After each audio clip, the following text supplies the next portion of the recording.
BFM Business, le grand journal de New York, Sabrina Quagliosi. Début d'année en fanfare à Wall Street, le Dow Jones a grimpé de 308 points pour la première journée de cotation de 2013. C'était mercredi dernier. Des indices qui enregistrent même leur meilleure semaine en plus d'un an. Le baromètre de la peur, le VIX, a quant à lui enregistré sa plus forte baisse hebdomadaire en 26 ans. Stéphane Ventilato, bonjour. Bonjour. Vous êtes vendeur actions chez Banca IMI. Alors, à l'origine de cette euphorie, on a l'accord budgétaire adopté in extremis par les parlementaires américains afin d'éviter la fameuse falaise fiscale. Un accord à minima, on en a parlé avec notre première invitée, qui est loin de résoudre tous les problèmes. Comment on explique du coup cette euphorie des marchés financiers ?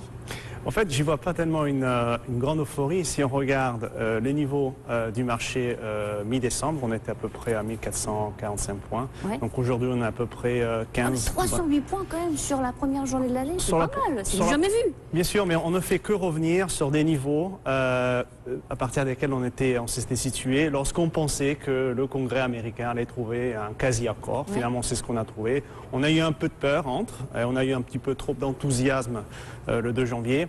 Donc si vous agrégez les deux, finalement, le marché a fait du surplace. Ouais. Ce qui s'est passé, je pense, c'est que ce type de négociation est intervenu à un moment très particulier de l'année, c'est-à-dire fin décembre, le moment où les investisseurs ont très peu d'appétit pour le risque. Donc à la moindre perception de risque, les mouvements boursiers sont amplifiés de manière exagérée.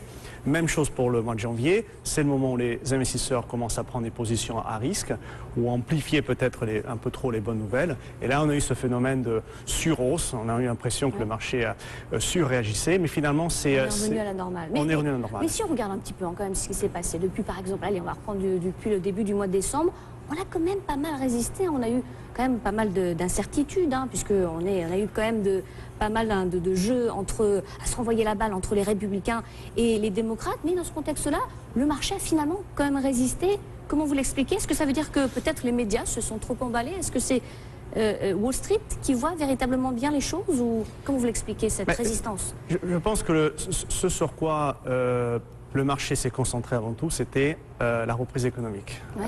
Donc le débat politique est un événement binaire dont on savait plus ou moins l'issue. Ça n'allait pas être un grand accord qu'Obama espérait, c'était un accord un petit peu de circonstance.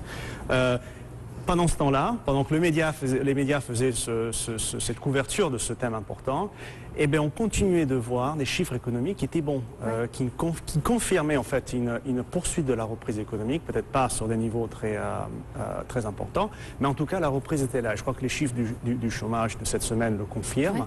Donc le marché, je pense, a gardé son attention sur ce qui est le plus important pour le marché, c'est-à-dire vraiment le fondamental économique. Alors, si on regarde un petit peu dans le futur, on se dit que on va reprendre les mêmes, on va tout refaire dans 2 mois, parce qu'il y a encore le plafond de la dette, il y a les coupes budgétaires.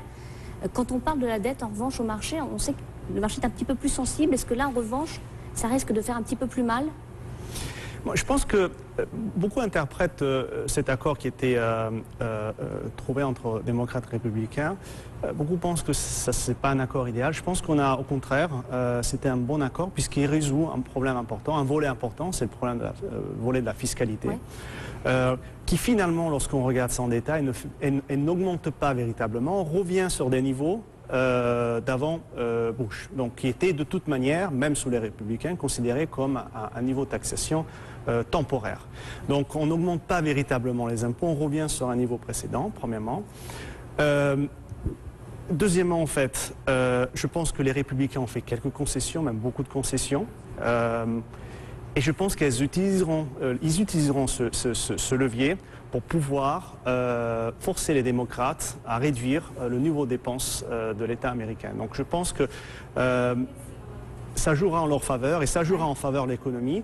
Le fait qu'effectivement, ils se retrouveront peut-être en position de force maintenant qu'ils ont fait ces concessions pour pouvoir Donc vous n'êtes pas inquiet globalement pour l'orientation des marchés à venir? Je ne suis pas inquiet parce qu'une fois de plus, il faut tenir en tête que l'économie américaine, le PIB américain, c'est essentiellement de la consommation.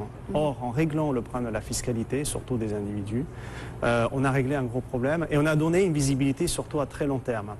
Autre chose qui m'a... quand même les impôts indirecte hein, sur les charges salariales qui augmentent. Donc ça va peut-être baisser un petit peu le pouvoir d'achat des Américains, justement, non? Ça vous inquiète pas? Oui, alors ça, c'est effectivement peut-être un point de déception.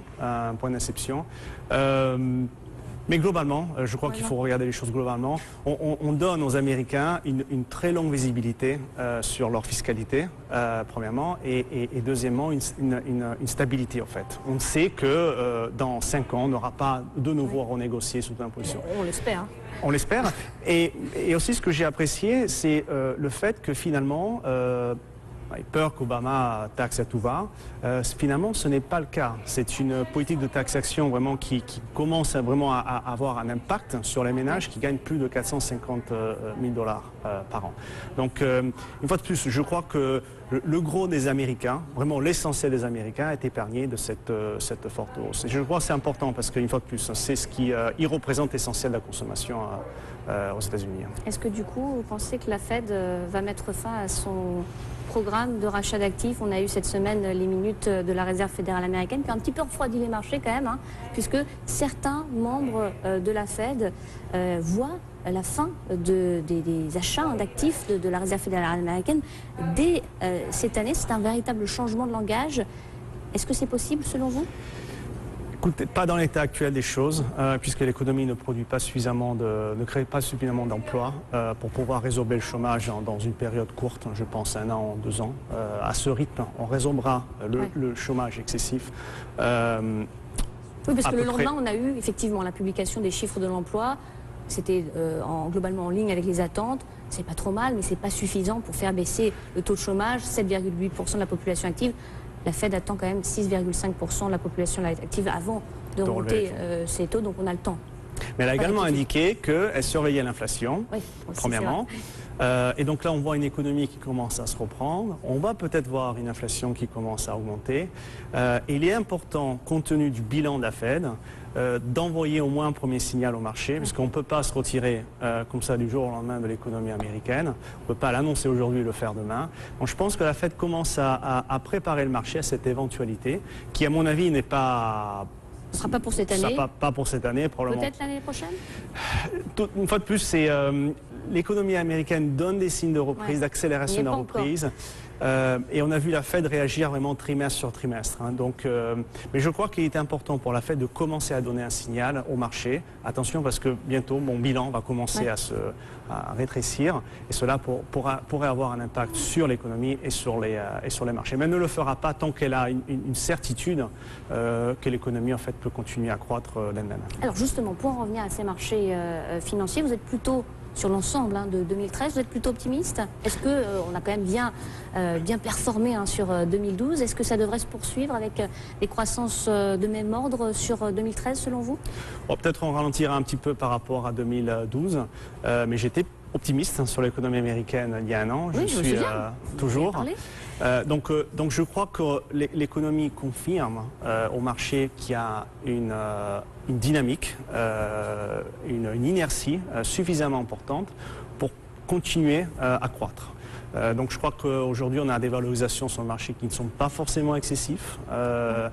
Et une fois de plus, un cadre économique qui s'améliore. Donc je crois que ce sont les 2 ingrédients de base pour pouvoir justifier des niveaux plus élevés pour les marchés financiers. Et si on regarde concrètement, on a eu quand même les financières qui se sont envolées en 2012. Très belle performance, Bank of America qui a pris quand même plus de 100%. Est-ce que c'est un secteur qui pourrait continuer sur cette lancée? Alors peut-être pas forcément avec une telle croissance, mais est-ce qu'on reste positionné à votre avis sur ce secteur? Je pense que oui, parce que j'ai oublié de vous indiquer qu'effectivement même le marché immobilier continue de donner des signes d'amélioration. Ça aussi, c'est un secteur sur lequel l'économie américaine s'appuie pour croître et sur lequel aussi les banques américaines s'appuient pour croître.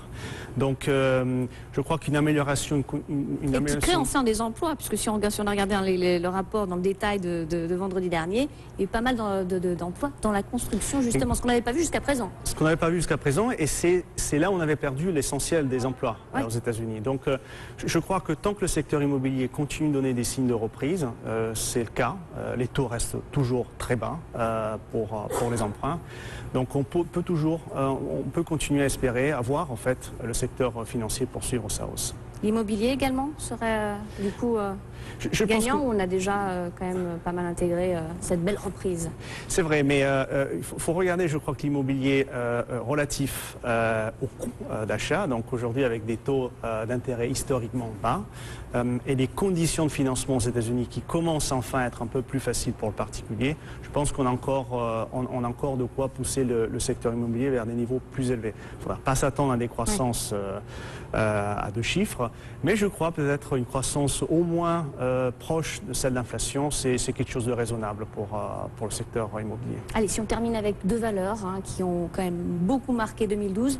Apple, on a eu un parcours plutôt hésitant sur 2012. C'était vraiment bien parti. On est reparti ensuite sur une pente glissante. Est-ce que 2013 va voir le retour véritable d'Apple en bourse?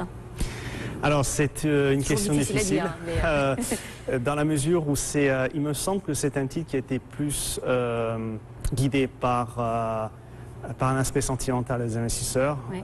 que par le fondamental. La concurrence commence à se manifester, même pour Apple. Il commence à avoir des difficultés à faire face à la concurrence et à sortir de véritables nouveaux produits. On en est à l'iPhone 5 qui est un iPhone 1. Et l'iPhone 6 qui est en phase de test, selon la presse américaine. Donc, je crois que le titre est arrivé à un point charnière. C'est une grosse capitalisation. Donc, pour que le titre touche des nouveaux plus hauts, il faudra vraiment un flux d'achat très important. Difficile à dire. Et je dois vous dire que je ne suis pas actionnaire du titre, ni notre banque a une relation commerciale avec la Voilà, société. comme ça, le message est passé. Merci beaucoup, Stéphane Merci. Ventilato, d'avoir été avec nous pour décortiquer un petit peu cette performance.